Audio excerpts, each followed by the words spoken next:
এক মিনিটের বাংলাদেশে আপনাদেরকে স্বাগতম। চালু হয়েছে মেট্রো রেল, যা শেখ হাসিনা বলেছিল 200 বছর লাগবে। এদিকে বাংলাদেশ সেনাবাহিনী এবং র্যাব তারা কিন্তু মানুষদেরকে উদ্ধার কাজে প্রশংসা কুড়িয়ে নিয়েছে। ঢাকা টিএসসি চত্বরে মানুষের টাকা দেওয়ার ঢল আপনারা দেখতে পাচ্ছেন। মানুষের টাকা দেওয়ার হিড়িক পড়ে গিয়েছে আমরা দেখতে পাচ্ছি। এখানে ত্রাণের স্তূপ, মানুষ ত্রাণ নিয়ে এসে ত্রাণের স্তূপে পরিণত করেছে।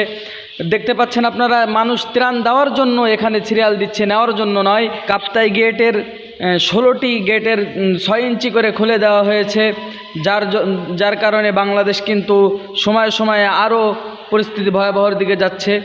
তার মধ্যেও মজার বিষয় হলো, ধরা পড়েছেন বিচারপতি মানিক সাহেব, যাকে জনগণ গণধোলায় দিয়েছেন, এবং পাট এবং বস্ত্রমন্ত্রী গোলাম দস্তগীর।